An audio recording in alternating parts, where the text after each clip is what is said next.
Matured হয়ে গেছে বলেছে।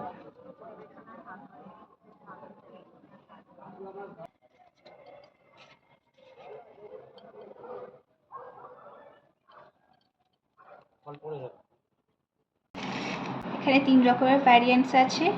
এটা হলো চাইনিজ রেইনবো, এটা হলো ভিয়েতনাম হাইব্রিড, আর এটা হলো রেড ভেলভেট। তিনটেকে আমি এবার কাট করে নেব।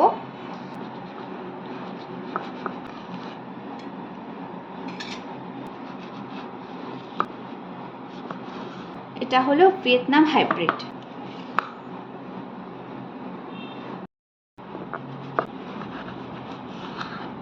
এটা হলো রেড ভেলভেট।